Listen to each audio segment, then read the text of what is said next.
It's Wednesday, and you know what that means. It's time for two things. Number one, I forgot to turn on the screen behind me. And number two, I don't know where the fuck my phone's at. And number three, I can't figure out how to do this thing on Twitter because I'm not using my phone to do it. I'm trying to actually do it on the browser. Oh. So did you click on your profile picture? I did. Okay.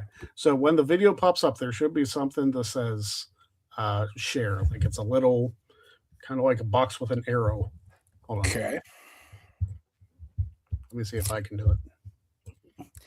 So click on my actual picture. Okay. Yeah. All right. So now the video's in front of me. Okay. So once the video's in front of you, the thing with the arrow, you click share and you hit post this. The arrow. So, no, that's picture in picture. Okay. Okay. I will figure it out later.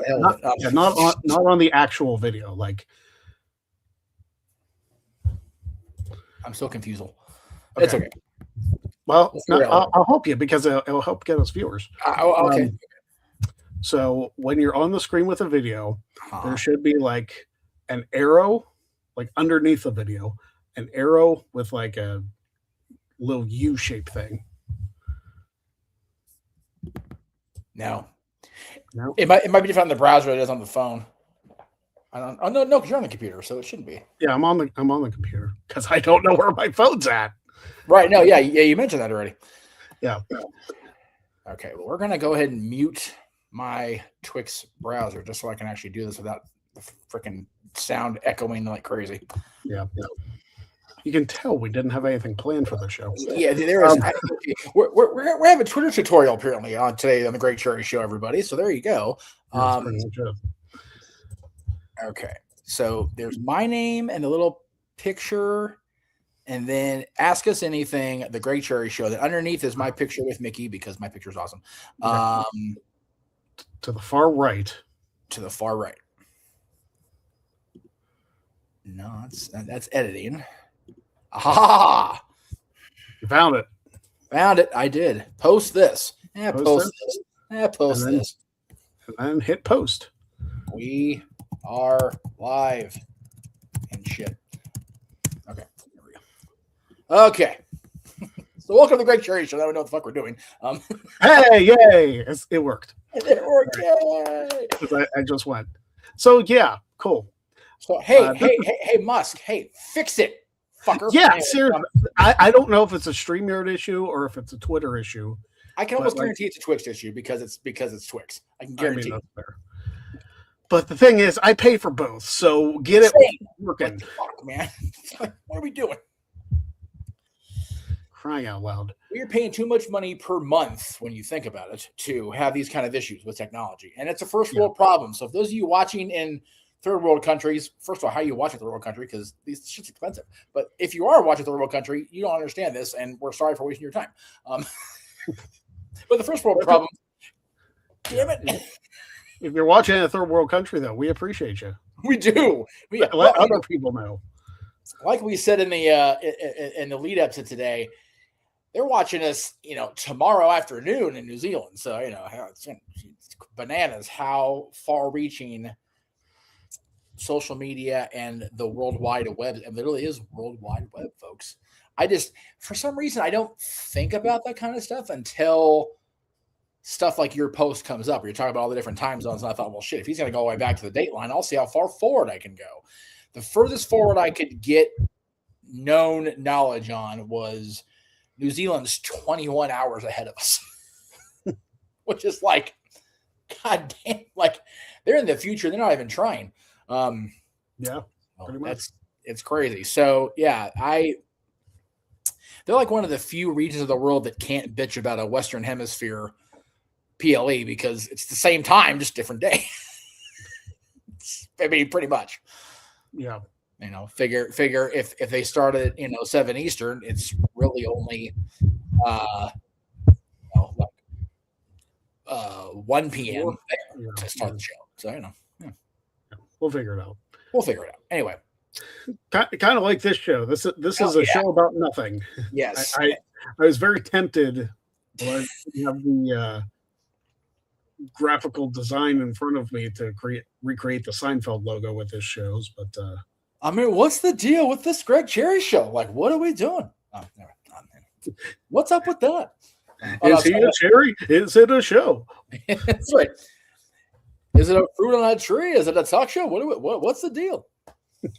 To be fair, we've been doing the show for almost 6 years. I still don't know what it is. Yeah, there is no rhyme nor damn reason to any of this shit we do, to be perfectly honest with y'all at home. We do have a format on some of the other shows. This one, not a fucking clue what we're going to do every week. We just come out here and this is our therapy. Like you said in the intro to the interview with me, dude. It's therapy's expensive. It is. That's what this is. Instead, I put it into StreamYard and friggin' Twitter to be able to do this show because actually it might be about the same as therapy now that I think about it. Yeah. Well, no, there's a great meme that circulates every so often through my socials as a Disney cast member.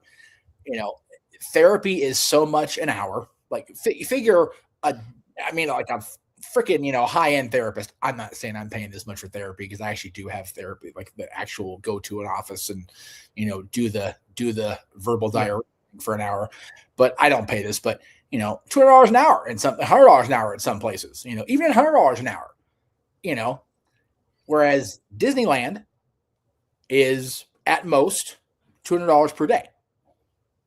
And you have far less stress going in and coming out. And the most important thing, you have access to churros, which therapists might not necessarily have a churro machine in their office. If they do, hang on to that therapist. That's for life right there, Muckerfather. You get churros in the same building? Shit. I'll take that therapist. Yeah. So I do want to promote this for tomorrow because I came up with this idea literally Monday night. Oh, okay. And I thought it was me testing your brain last week. Well, I mean, if you brought that up again, we'll do it again if you have the graphics and stuff. I didn't prepare this week because I figured you were doing what you're doing tomorrow. So. Oh, well, that's going to be a weekly thing now. Right. That's what I'm saying. So. Which, I mean, you're still free to do that on Wednesdays. Okay. Like, I'm not. That's not going to deter you because what I'm You're doing. You're stunting my growth as a content creator, Greg. I'm sorry, Jeff. I had a good segment for your show. And now you just, I'm just going to make a show out of it.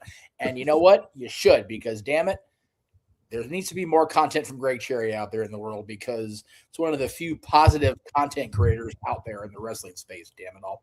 Yeah. So what tomorrow is the beginning of a show called Trivia Thursday. And what it's going to entail is it's not Wrestling Trivia Challenge. No, it's not that. Because if I was bringing that back, I would tell you I'm bringing that back. Yes, I appreciate that. What Trivia Thursday is I find a YouTube video or like an online wrestling quiz, and I do it on the air to test myself. Nice. Okay. In that case, I'll keep doing what I was doing. Okay. Yeah. Okay. So tomorrow, I competed against a Stash Club wrestling video, and they have so many.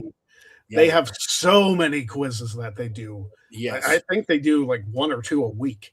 So there's no shortage of content there. No, definitely not. But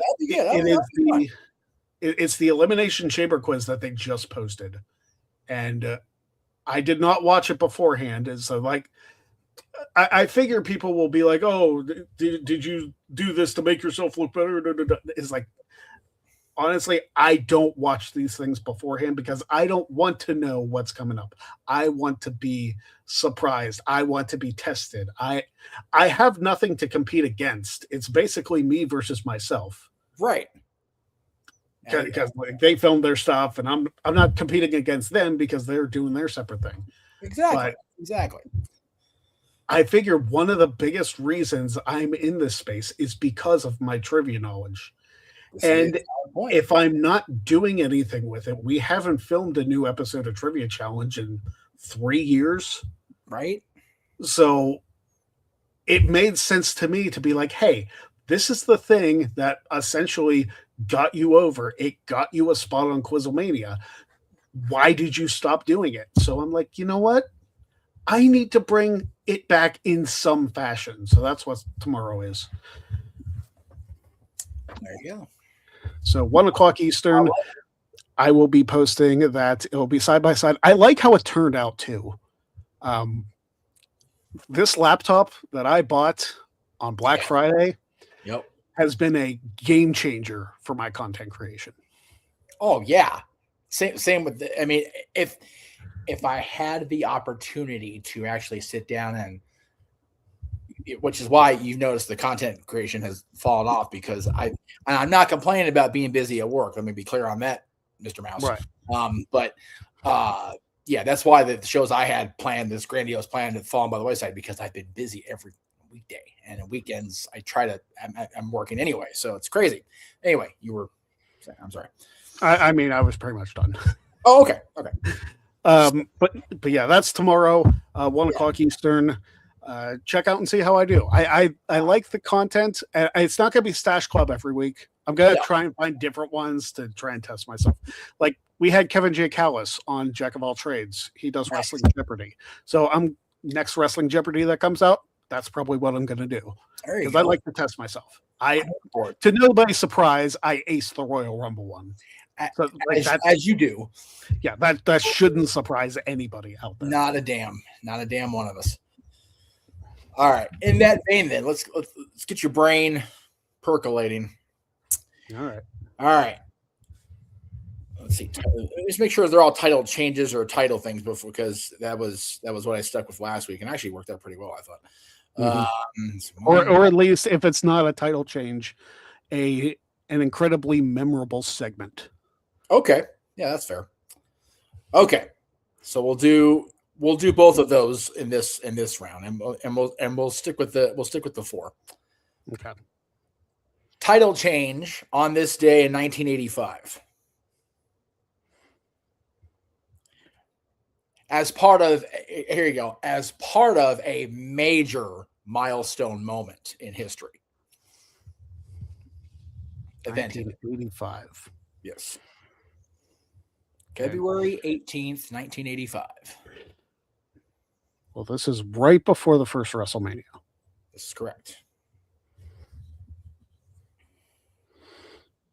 For some reason, I want to say Leilani Kai beating Wendy Richter.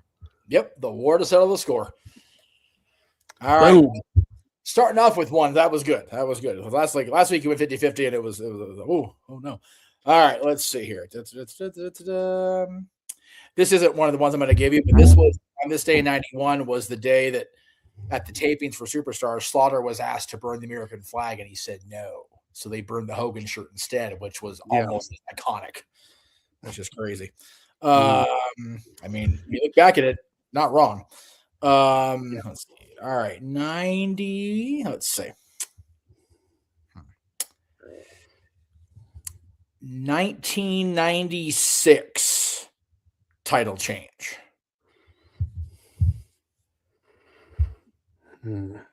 Not in WWE. Okay. Well, we did Savage and Flair last week. Yeah, so figure it's 1 week removed roughly from Super Brawl 6. Mm-hmm. I don't think the title changed back that quick. I think it was like another month. Yeah, it was a taped Nitro actually in April that the Giant beat Flair for the title. Yeah, which is a very rare taped Nitro. Which let's put a world title match on there and have that be spoiled. Like every once in a while, Eric. Every once in a while. You said 96. I was thinking, 96 would have been when the Giant won it back because Hogan took it from him. So not in WWE. When did Chris Jericho? No, Jericho was later in 96. Yeah. You know what? Jericho's first one may have been in 97, actually. I think it was. I think he beat Waltman at that house show at the Forum here in Inglewood, actually. On that random house show / internet stream thing or whatever the hell ever. But you're in the right train of thought as far as it wasn't a world title. Yeah. I'm trying to like remember in 96 who were the United States and TV champions and tag champs. Yeah. I mean, I feel like saying Harlem Heat won the tag team titles is a pretty good shout because they won it 10 times. I was going to say, if you throw shit at the wall, it will stick on Harlem Heat being tag team champions. Or the Steiners, you know. Or the Steiners in 96 too. Yes. You are dancing all around it. This is a little bit harder one because it wasn't televised, so there is. Oh well, frick! I didn't realize until after I read the question. I'm like, okay, now I'm that guy. So it was Lex Luger losing the WCW TV title back to Johnny B. Bad one night after winning it. Oh, in Norfolk, Virginia, because Norfolk's the place to go for WCW, apparently, if they want to get shot at by a tank or whatever. All right. Memorable segments 2002 on this day. 2002.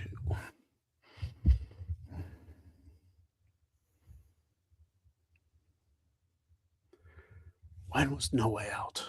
No Way Out was...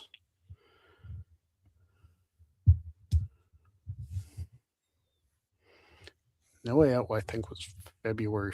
It's either the 14th or the 21st. Well, 2002. Yeah, I'm gonna stop talking. Yeah, because WrestleMania was March 14th because it was like really early that year. WrestleMania was March 17th. What it's worth. 17th. Okay, so 17th. So that actually helps me a lot because then it would have been February 17th for No Way Out, meaning the night after would have been, how about headlining one more WrestleMania with The Rock? Boom, there you go. Hogan Rock. Yeah. Complete with attack with a big ass semi that got him a babyface pop for no damn good reason. You know what I was thinking? WrestleMania 20 was on March 14th. Yes, that is correct. Yes. That's why I was thinking. It's not 18. All right. Double title change on this day in 2011.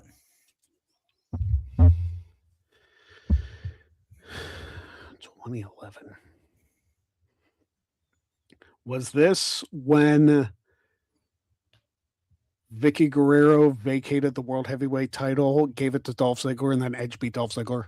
You are correct, sir. 3 out of 4 for the day. And you know what? I'm going to find a different one because 96 was bullshit. Like, that was not fair. It was not televised. Let's see. Here we go. Memorable segment involving a championship. 2013. The Rock debuts the newly designed WWE Championship. 4 out of 4 for the day. There you go, brother. See, that's why he's the greatest wrestling trivia mind of all time, folks, right there. And I will say, the death of the spinner belt was met with thunderous applause at first, but looking back, it's like, it worked for its time. I don't think it should have been kept once Cena stopped wearing it full time and it stopped spinning. But, you know. Yeah, so like 6 years prior. Right. I think the minute he lost it to, I think the minute he went down with the pec injury in 2007, that should have been the end of the spinner title. Mm-hmm.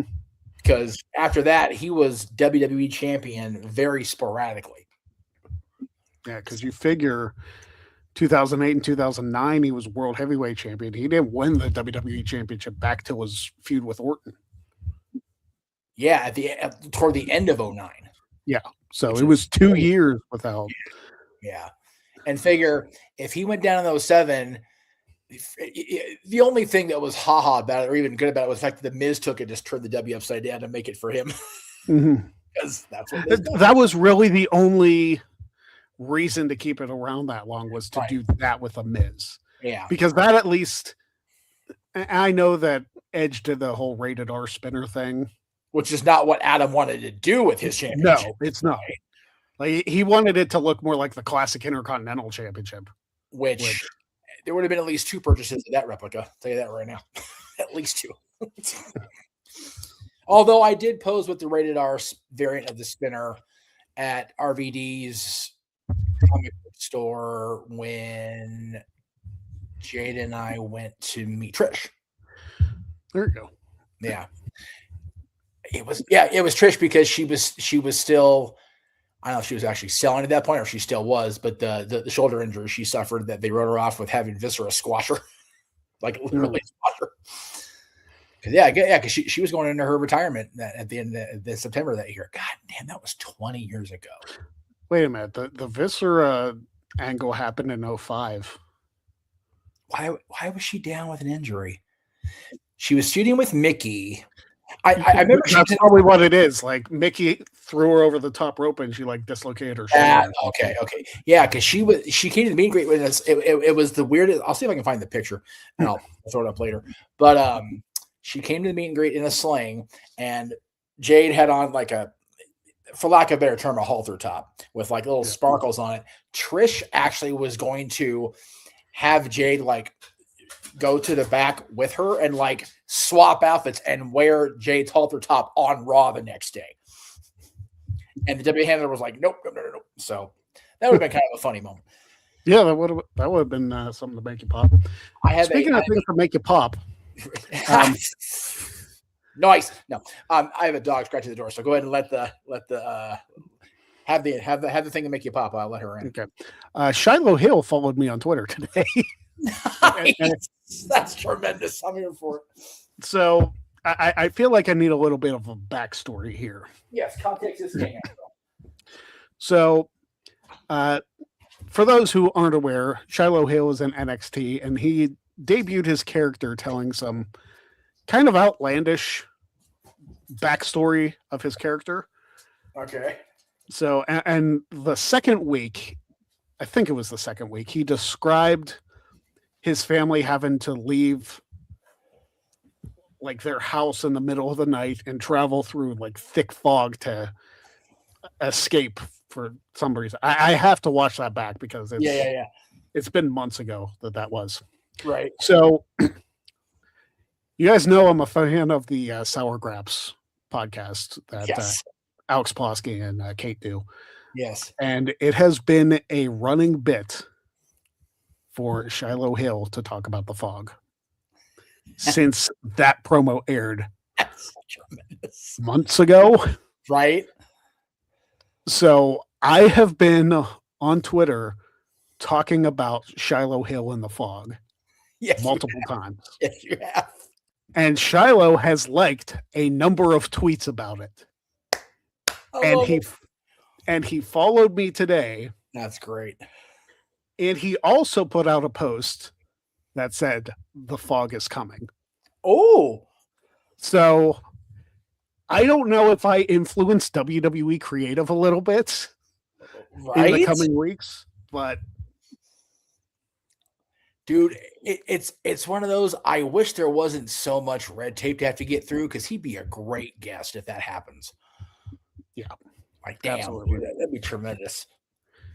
By the way, I did put out feelers through both the talents representative and WWE media relations about Luck of the Draw in April.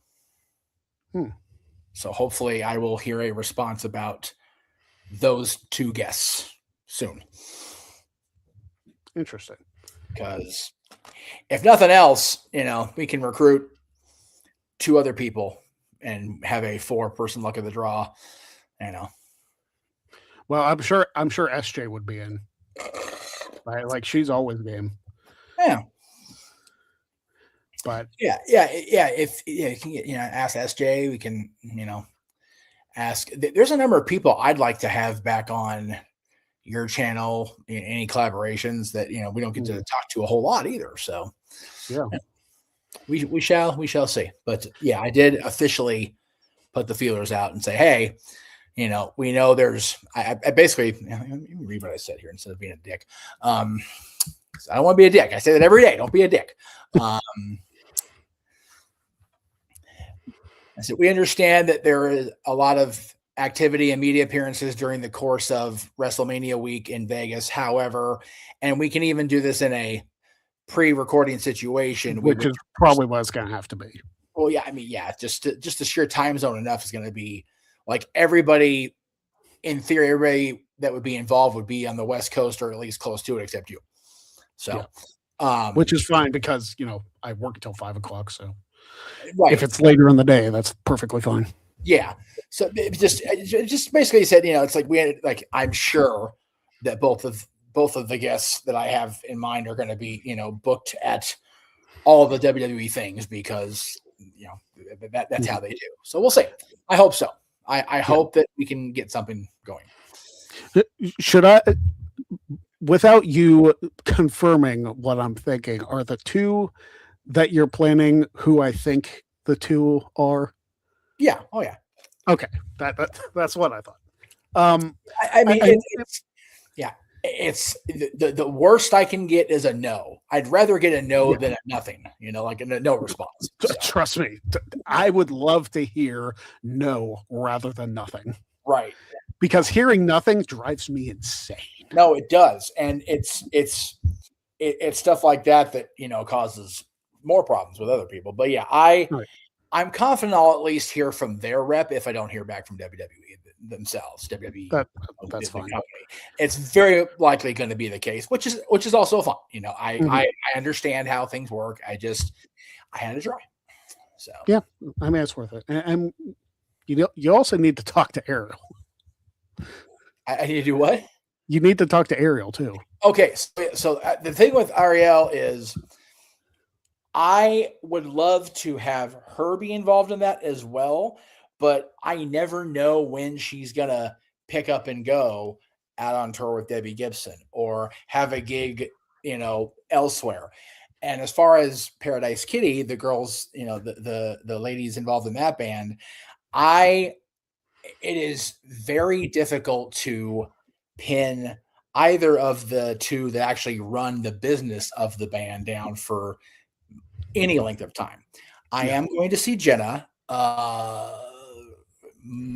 Saturday the 7th at her father's wake. So if there's a moment during that day, which, we're all trying to get a lighthearted on the day of a wake for sure. I'll bring it up. They were just running through the kiddies ran through Ohio and Indiana, Illinois, and one of the two I states there in the fucking middle of nowhere, and then into Pennsylvania as well. So I know they were back that direction. I just, I don't know when they're going to get booked, but I am always putting it out there to everybody because I personally think those people who are also my family, they're in my circle of people, enjoy silly shit like that. So it's fun. And it's their ability to self-depreciate by, having water and egg and stuff, thrown on them or, covered in that stuff is funny. And they're into that. They're into that stuff. I just don't know about, on camera personal appearances with it, but it's again, you don't know until you ask. I am throwing it out there all the time. Which I appreciate. And the thing with that is, even if we didn't get them for that particular potential planned time of doing it, I'm open to doing it whenever. Because and that'd be great. I would personally find it hysterical. And another one of those moments in my life where if lightning hits the computer, I'm good to check out because then I'll have the two WWE guests and three of my closest friends on another dear friend's wacky but awesome game show idea in the middle of WrestleMania week. Just take me now, Lord. I'm good. I got it. I'm good. Jesus. And listen, it's one of those things where it would also be very therapeutic for me because for sure. Because Luck of the Draw has been near and dear to my heart. Yes. And the ex-wife hated it. Did she? Well, yes. It's a mess. She never came out and said as much. I knew though. I could just tell. Okay. And it drove me insane, man. Like I hated it so much that like she was vocally against something that I created. And Was it the idea of the mess cleanup or just the expense of it? Or all the above? I don't know what it was exactly, Huh, okay. but like I only tried to do it once a year, which Yeah. is not very frequent at all. No. Considering, game shows like Double Dare and things like that, they're far messier. Yeah. You There were know, like 40 episodes in a year. So it's like, yeah, okay. yeah, which is crazy. But Oh, yeah. You just triggered a memory. Thank you. Oh, okay. I actually watched a full not an interview, but like basically like a talking head promo from Austin St. John and Walter Jones, the original Red and Black Rangers on the Mighty Morphin Power Rangers. And they're talking about when they left the show right before the movie started getting produced and came out. And I found out that it was either 30 or 40, I forget. They did 40 episodes a season for the first 2 seasons of that show. That's insane. Isn't that crazy? But when you think about it, it's like, okay, if they're just running every week nonstop, except for like maybe 1 week's day fell on a holiday or whatever, they're on that show. So figure 40 out of the 52 weeks, the Power Rangers are on the air every week. So, but yeah. And it's crazy because like all their fight scenes were the scenes from overseas. Right. Well, yes, but they had to dub it over. They had to dub over it, but they also did add in some scenes that they filmed for the Americanized version of the show. And of course, out of the costume, they have to do their shit too. But for me, it's like, and Austin in particular was talking about, the fact that, he had never been in show business, had no idea what he was doing, got, signed a contract while he was still in high school. No rep, no parents, just, shouldn't I? Oh, no, we'll take it. And they felt they got railroaded. Hard to disagree if you look at all the facts of the matter and everything. But the point is, at 17 years old, you're doing 80 episodes of a superhero show. You're one of the most, famous faces in the world at that point. And then they try to renegotiate you. And when you want what you think you deserve at 18, 19 years old, and you still didn't know what you were doing, you get railroaded. And it happens. But yeah, I just, the episode number just, I was like, God damn, 40. So 24 weeks out of 2 years. Figure if it's once a week, 24 times in 2 years, the Power Rangers were not on the air, which is fucking crazy. That's how, that was 33 years ago that show premiered in America. Yeah. I'll tell you this much. The very first name on my list was Amy Jo Johnson. Damn right. Yeah. Damn right. And you know what? Still. No. Yeah. If ever there was a point that we could make, and granted, I was 10. So making the list, the freebie list of 10's a little weird. We didn't know it was the list then. Let's be real. No. And but yeah, figure for me at that point, I was watching that every day. So there was that. Let's see, 93. Wrestling wise, there really wasn't anybody in 93 except maybe Missy Hyatt, which looking back is odd for reasons for me now. Like Jesus. Like there weren't a ton of women on the show like in the early 90s other than Miss Elizabeth, Sensational Sherry, Mike McGurk. Which if you want to deal with Leroy McGurk and the shotgun, that's on you. He was blind as a bat, but good luck with that. But it's and figure early 93, Sherry was still around because she had the thing with Luna before she got released.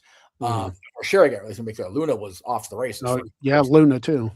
And again, if Luna was your thing, good on you. At 10 years old, I'm going. And then on the WCW side, you had Missy. And then after a while, you had the woman who would become Flair's significant other playing Fifi the Maid. Maid? Wow. Maid. Jesus Christ. Went all crazy.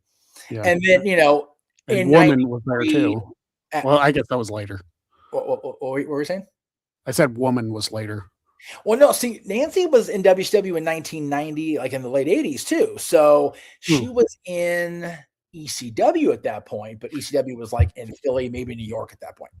Yeah, I just saw the WCW deep cut about her, like that Tom Green does. Yeah. Oh, yeah. Yeah. So I just saw that the other day. Yeah.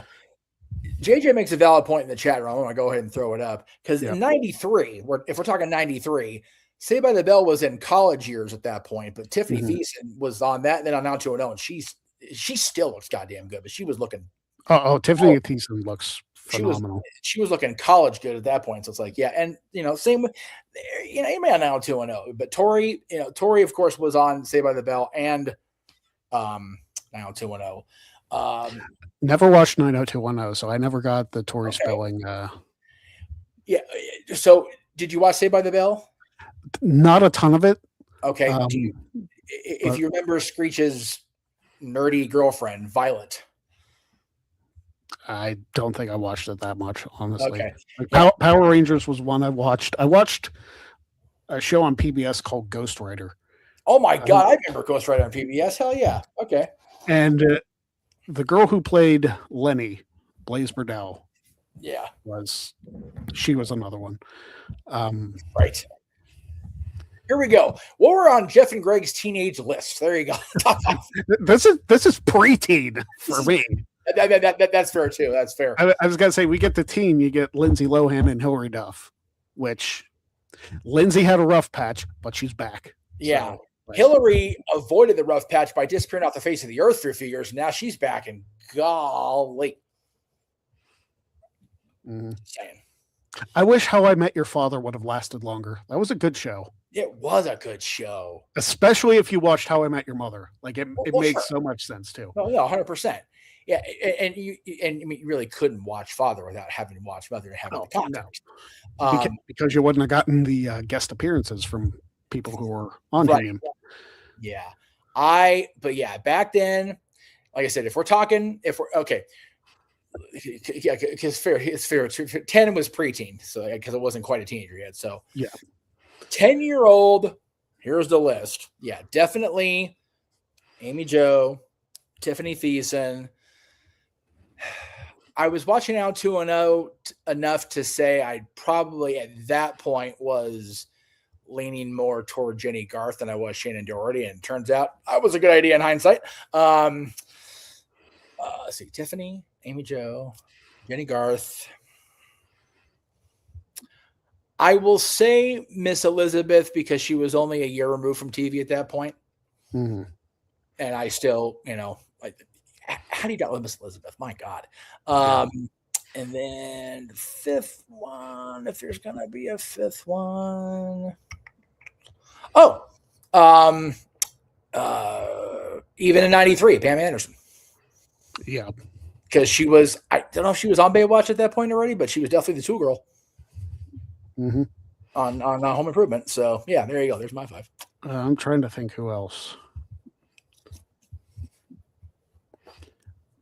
When I was younger, I did have Amanda Bynes at one point. That one, unfortunately. Bynes is underrated back then, for sure. Yeah. And mind you, you're like, oh, she was just a kid. So was I. Yeah. So was Greg, kid. Yeah. Like, it would be weird if I was like, oh, 96, Amanda's hot now. That would be weird. That would be very creepy. That'd be Google Police shutting us down. And all right, Greg, come with us. And well deserved. Yeah.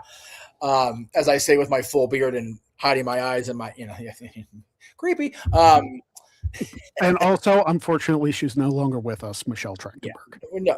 Oh God, yeah, Michelle. She was. I think she was like that 90s. I mean, Harriet the Spy, all the things she did, and then like bled right into Buffy, which her character came literally out of nowhere in the 5th season. But it is what it is.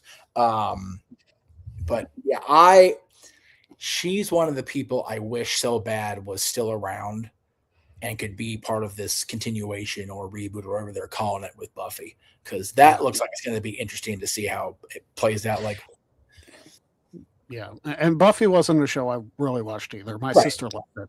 okay, But like I know that's where Allison Hannigan. yeah, oh yeah, too. yep, yeah. Allison Hannigan, I find hysterical. She did Buffy. She was on How I Met Your Mother. She is funny, just hosting with Penn and Teller, doing their show. And Penn and Teller are great. I love those guys. Finally, I got to see them live in Vegas a couple years ago. They are still as good as ever. But yeah, I think Allison Hannigan. I don't know. I think maybe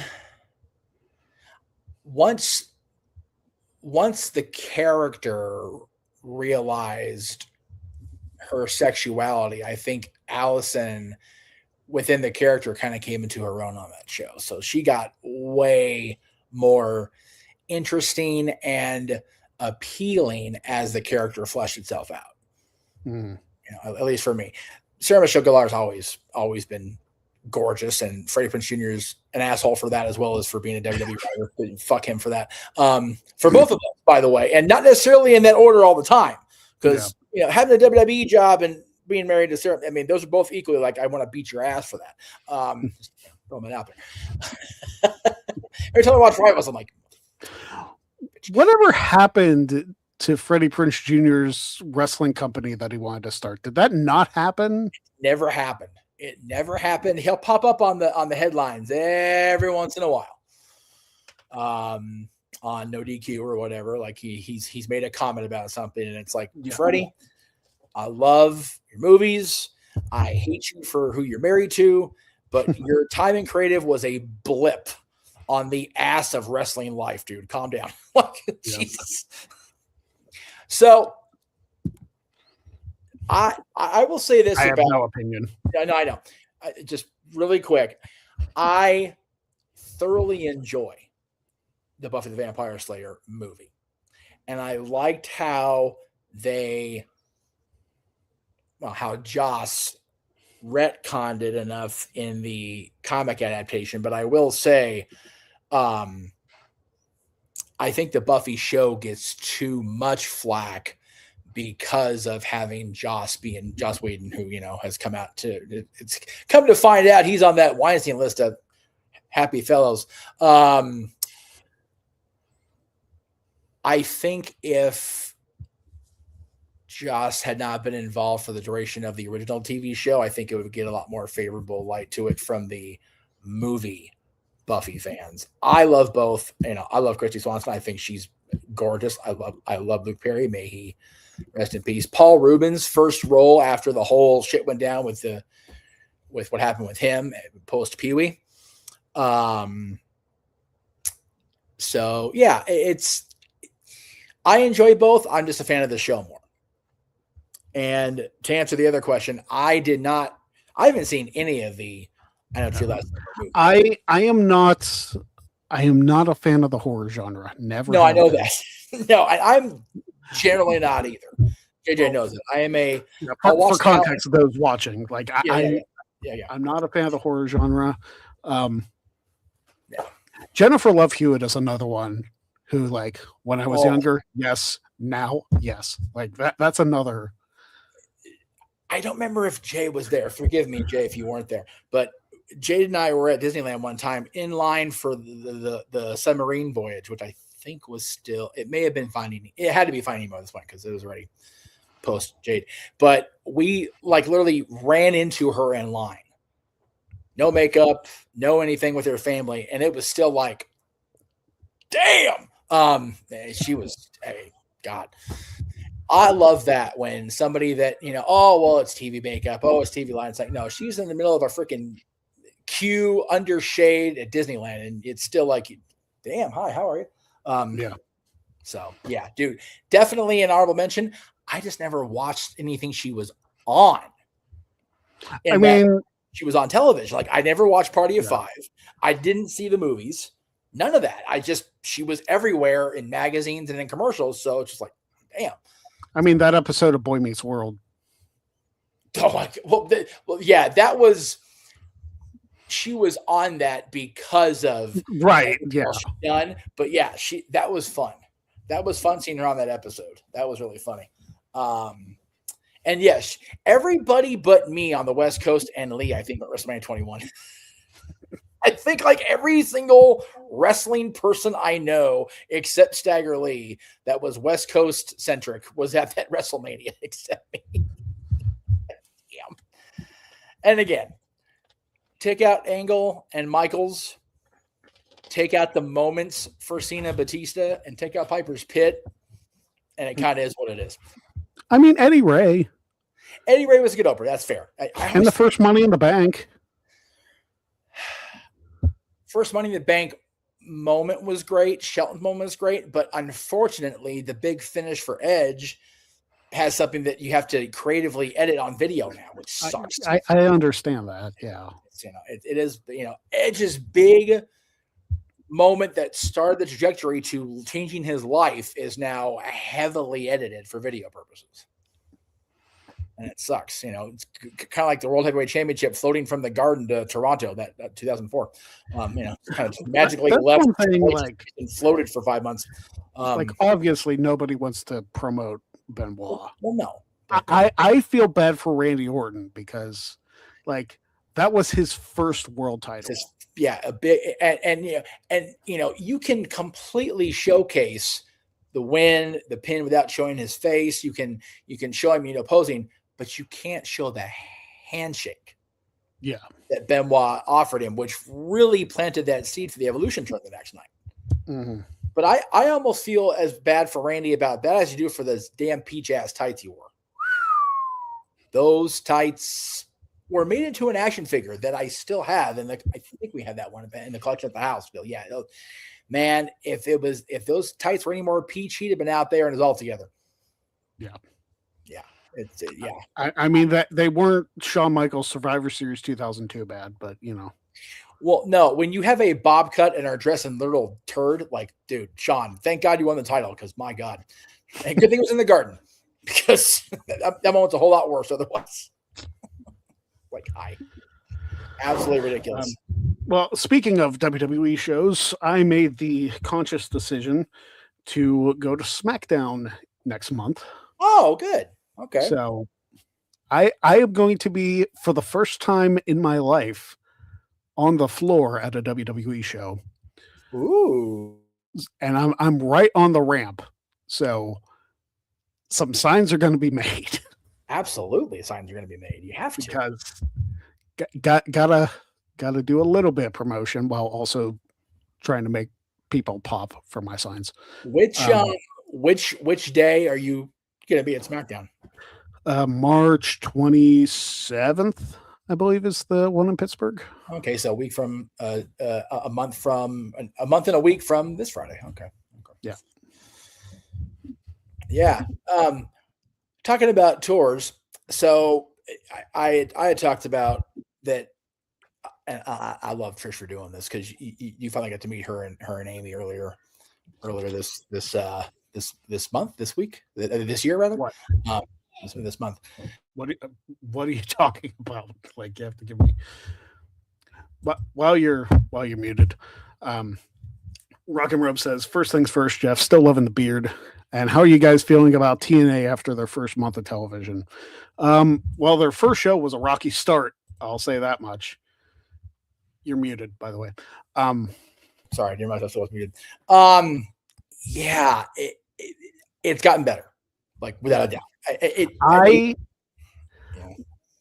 Sorry, I have become a fan of the Righteous.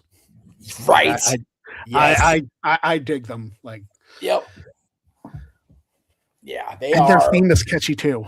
Maybe it's just because I grew up listening to the Beatles and 60s music, but yes. No, you're absolutely right. They are a treat. You know why they were a hidden gem? Because they were in freaking Ring of Honor, Tony Khan purgatory for so long. But now they're on TNA, which actually has a real TV deal, unlike, having to pay to go behind a paywall to see Ring of Honor, which, hey, if Ring of Honor is good and that's your thing, cool on you. As far as a bigger, yes, thank you. He actually tweeted that out yesterday too when I was on the NoDQ review. Yeah, I just decided to embrace the fact that I'm getting older.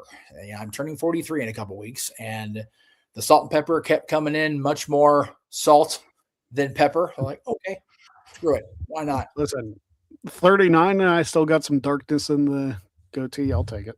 Yes. Enjoy it, my friend. I'll tell you what. But yeah, as far as TNA, I have hope for their future.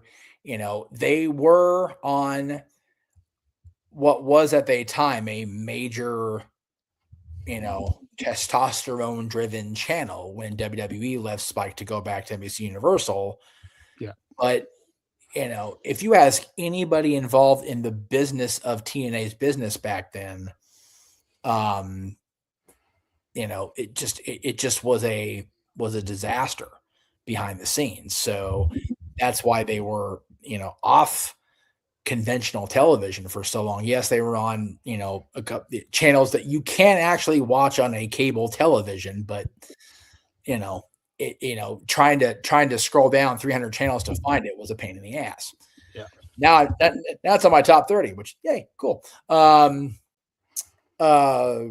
yeah, I have much hope for TNA. Like I said when the year started, the fact that two of my favorite people and two people that I'm a favorite of, Frankie Kazarian and MJF were world champions as the year turned 2026 was a great way to start this year and end last year. Because last year, as we agreed on New Year's Eve, was a shit and a half show. Yeah. But I got to start the new year with two of my favorite people as world champions and spend New Year's Eve with the belt. Like, that ain't a bad gig, kids.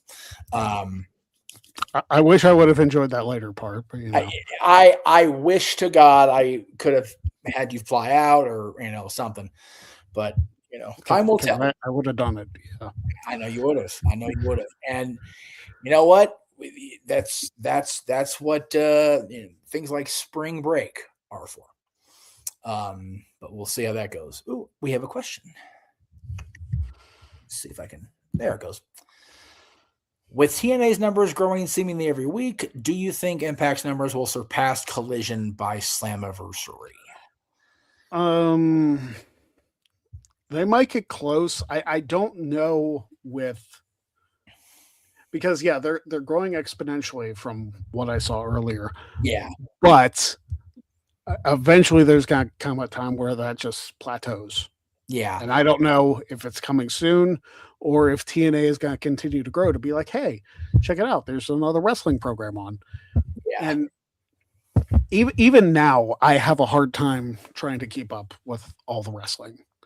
Yes. So it's one of those things where yes, I don't watch every show every week. No. And unless I get paid like I do, I'm not gonna. So no. And it's I think Slammiversary is a lofty goal, maybe by Bound for Glory. That's probably more likely. And by the way, Bound for Glory, Carlos, I know you're watching. Bound for Glory, USC, Galen Center, Los Angeles. You took Rebellion away from us and moved it to Cleveland. So thanks a lot, Cleveland. Fuckers. Right? But damn, we have AEW Revolution. WrestleMania is close-ish again. Let's get TNA back out on the West Coast for the big show. Listen, I might be able to go to Double or Nothing this year because it's in Queens. It is. I saw that. And I wonder if that was moved because of the plethora of WWE stuff going into Vegas in April. Because possibly. I can't see a feasible reason for it other than that, to be honest with you, because Double or Nothing I don't think last year's was in Vegas either anymore. Was it? I don't think it was. No. Okay. So maybe that's just the continued effort to remove it has to be in Vegas thing from it, which is fine. Yeah. But when it's Double or Nothing, it's like you almost have to have it in a casino city. It feels like it. Mm-hmm. But then again, stage themes are a thing. WWE did stages for all their PLEs for years. So you can dress like a casino and have the big, tall casino ships that John Moxley can dive off of because he's a crazy person. Or Darby because he's an insane person. You know, I came across that post I put up last year about, the Darby had two different quotes, that he wanted to be the face of the company, but doesn't consider wrestling his life. It's like, dude, that's the wrong quote to say, brother. You want to be the face of the company, you better be like, that's your life. Like that's the whole thing that, John Cena was up in Vince's face about later in years on TV. Just, it's, people say you sacrifice your life. I say, no, when you love it as much as this is your life. Yeah. And it's like, man, say that. Oh, that's right. It wasn't Arizona. Well, Casino City, Arizona, Casino State. Because God, that's where I saw one of the Bella Twins podcasts was at the Indian Casino. I don't know if they still call it Indian casinos anymore, but yeah, I'm surprised it's not in Atlantic City either. But I mean, New Jersey just had Full Gear, which that was a good show. Yeah. I was glad to go to that. And if you believe the trades, Atlantic City, Trump is, WWE is the mega company, so you got to make sure that WWE's there. I wish politics would just die. I do too, but the fact that was actually put out there, I think in the last week, it's like, okay, yeah, I get that members of the family are in various positions within the administration, but it doesn't trust me, it does not make WWE his or their company. Like, Christ. Yeah, so I'm just so sick of it all. Like, I am too. And if you're as sick of it as Greg is, you should buy a Politics Award shirt right now at GregCherryBrand.com. Buy them all. Buy them all. And like I said, buy them all and wear the King of the Ring centric one to Washington for no reason. Because I'm that much an agent of chaos. You should find a way to make that King of the Ring. So the King of the Ring logo at one point, I think it was 94, had like the playing card as the logo. Okay. With the crown, you should like find a way to make it look more make the face more orange hued in nature, and then just wear that shirt. I know I'm terrible. I'm bad. I'm Hell, if you want to go the other way, just have it stumble over itself, one or the other. I don't care. It doesn't matter to me. I mean, that could be either one of them then. That's a great way to end the show because it's true as shit. Yeah. So we didn't get a ton of questions today, but it's fine because we made it work. And we appreciate the questions that we did get. So thank you. We do. So damn. Now, once the show ends, I'm going to have Jeff call my phone so I know where the hell it is because it's in my car. I know it's in my car because I drove around with it a little bit and the Bluetooth stayed on. So it's like, okay, it's in the car somewhere. I just don't know where. That's tremendous. So, oh Lord. All right. Well, in that case, thank you all for watching the Greg Cherry Show. Random ass as ever as it was. We'll be back next week. I will be live in downtown LA next week. There you go. Outside the Lazy Dog restaurant and cafe across the street from the place formerly known as Staples Center. Having lunch with the OG boss man. And no, not Ray Traylor, because I can't have lunch with him anymore. It's kind of hard to do. But you know. But I'll see him next week, and then we'll do the lunch thing, and then we'll do the Kings thing, and in between that will be the Greg Cherry thing. So Greg will have a Jeff Meacham event sandwich next week. Right here. Bringing back the sandwich 20 years later. Bringing back this. If you know, folks. Watch the interview where Greg talks to people with Jeff Meacham because that shit was oddly cathartic. Yep. All right. So until next week, we will see you then. Don't be a jag. Thank you for watching. And we'll see you next time on The Greg Cherry Show.